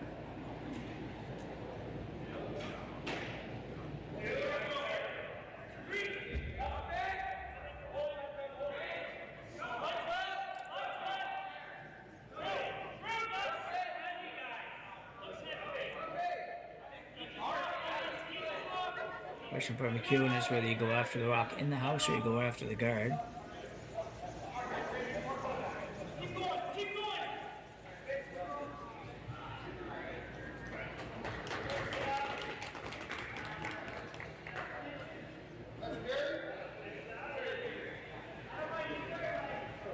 It's going to peel a high one.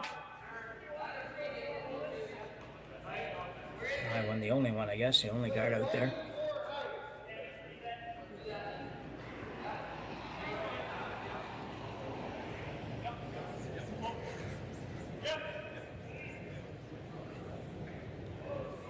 I'll make this very easily.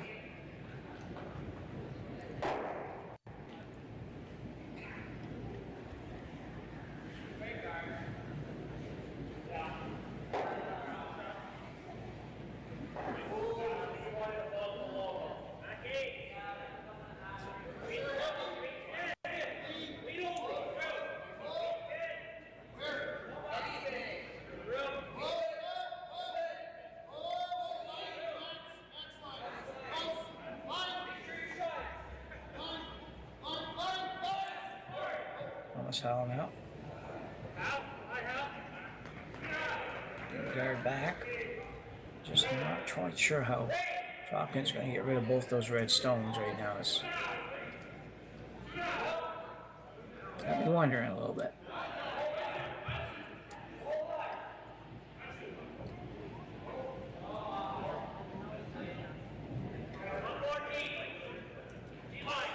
McEwen playing the peel again.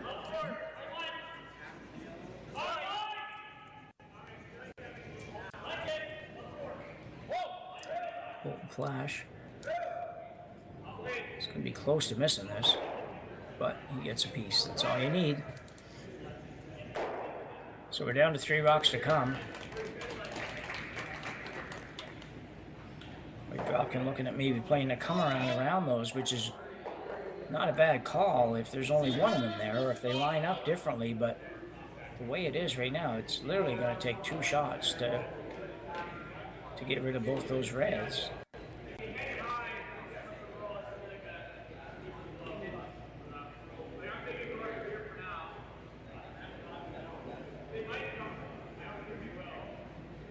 Play a split on the yellows, sort of the shot we talked about the last game, where your yellows go into the 8-foot, both rocks go into the 8-foot, but on opposite sides, and McEwen has to hit them, has to hit one of them, and you could make the double with a little luck somewhere along the way. Maybe get the force at this point. You're not really looking like you're going to steal.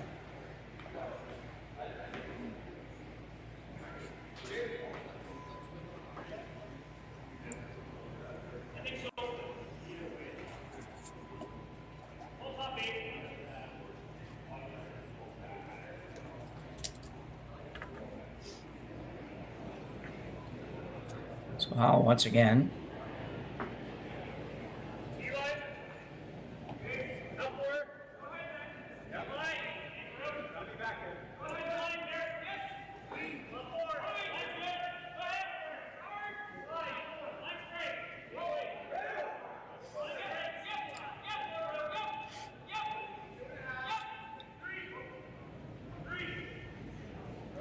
Tight guard goes up by Howell, actually comes into the rings. That might have been possibly on purpose, though. This team, Dropkin's sort of grasping a little bit, trying to figure out how to make this all work.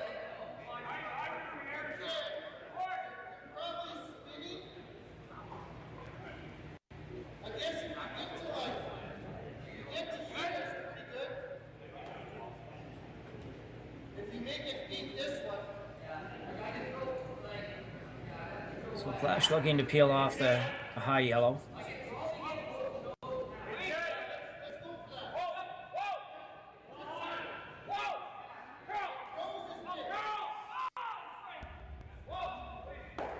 And he will get that. Not too much trouble. And another red rock stays in the rings.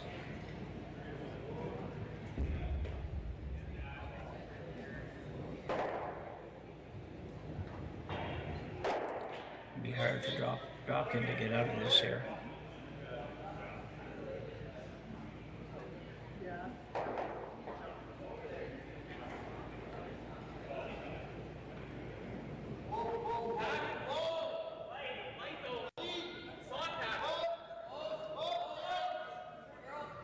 A lot of good options here.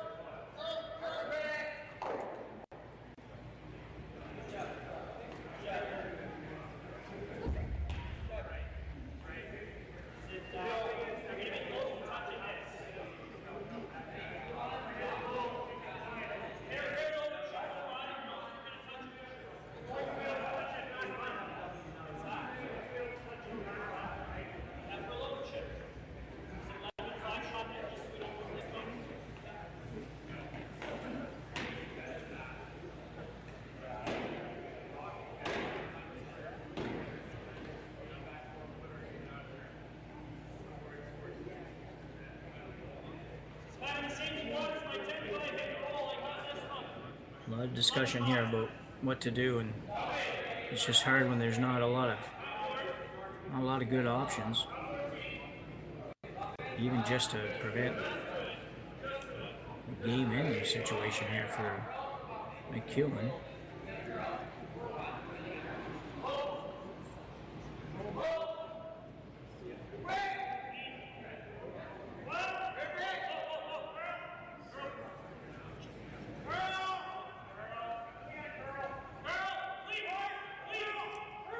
I don't even think I have a recommendation on this shot. This is just really tough. I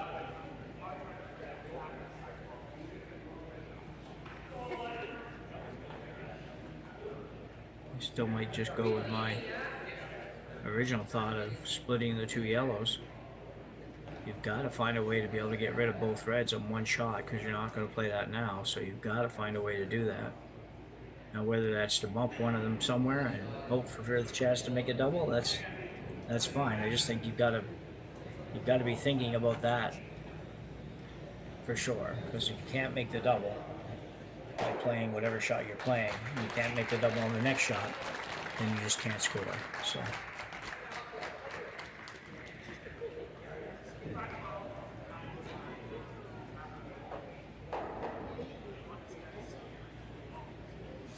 Korey Dropkin trying to avoid his first loss in our spiel.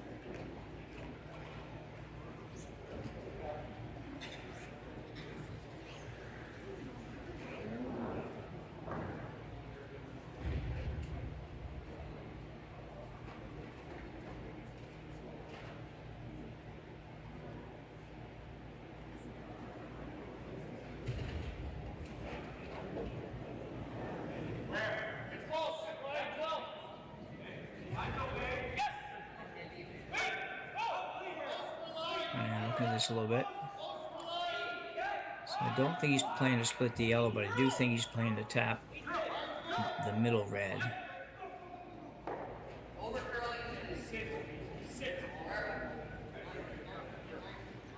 So interesting.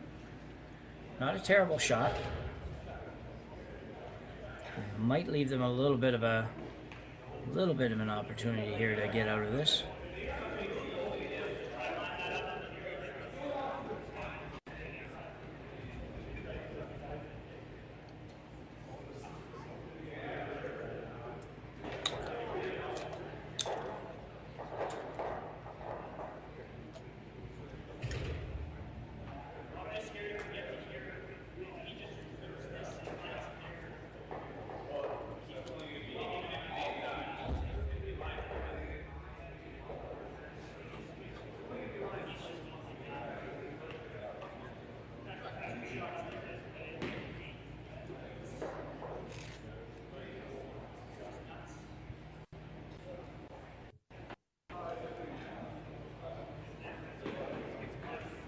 Let's see what Mike's playing here.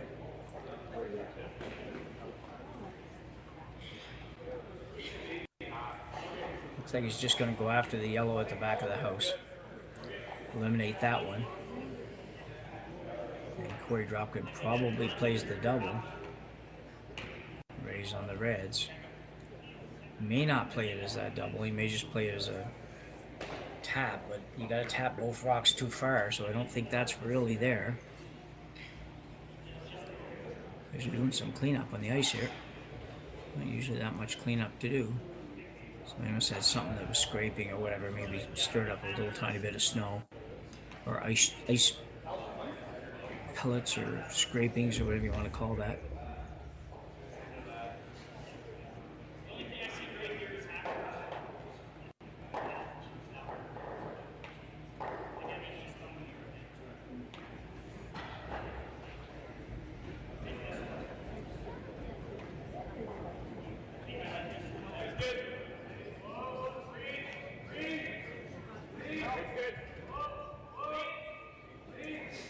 It's on its way. Just a nice lightweight hit. No problem for Mike McEwen. Remove that one. Even with the lead, you don't always have to throw every take out real hard.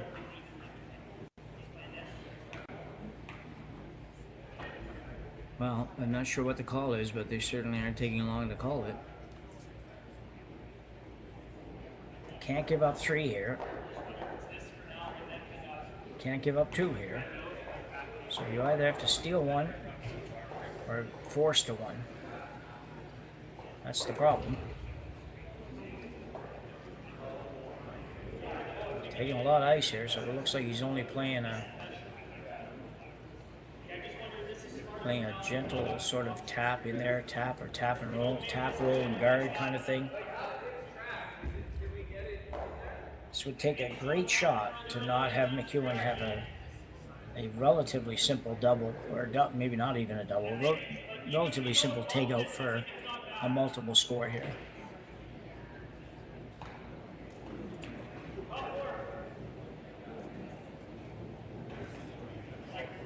Dropkin's got it on the way. It's not much more than a little tap, really. Just got to make sure that Mike's not sitting 2 when it's all done.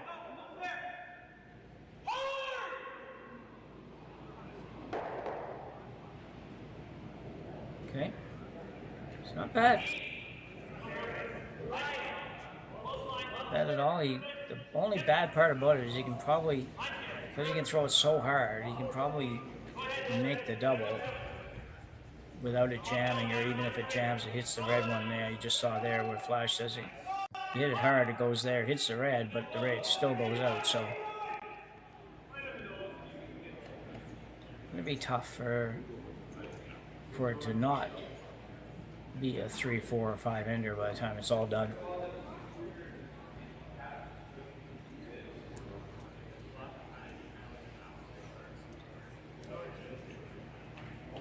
So shot of the game so far coming up for Mike McEwen here in the 7th end of our RBC Dominion Securities Western Showdown I keep saying A qualifier, A division game. To get to the A qualifier game for McEwen. This one will have a little bit of speed on it.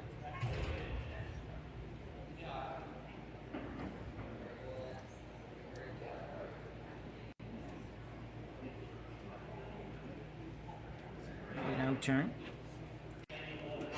Outturn just a hair high off a nose would be a perfect and probably score 5. Looks like he's going to be pretty good. It just needs to curl up a little tiny bit, but it may not yet. And it does. So Mike McEwen will pick up 4 here in the 7th end, and he will end up with an 8-3 victory over Korey Dropkin. So we have an interesting game here today. It was really quite close all the way, obviously, until this end. Some really good shots, a few misses, and a few odd calls as well, but there always is. That's why the game is so much fun, the subjectivity of it all. But at the end of the day, McEwen goes to 2-0. Dropkin drops to 1-1. And we thank you all for viewing. We thank our sponsors for helping us out, and also for all of you guys that stayed with us through a little bit of rough production at the start. We thank you as well. This is Jim Nix saying goodbye for now from the RBC Dominion Securities Western Showdown here in Swift Current, Saskatchewan. We'll be back again later on.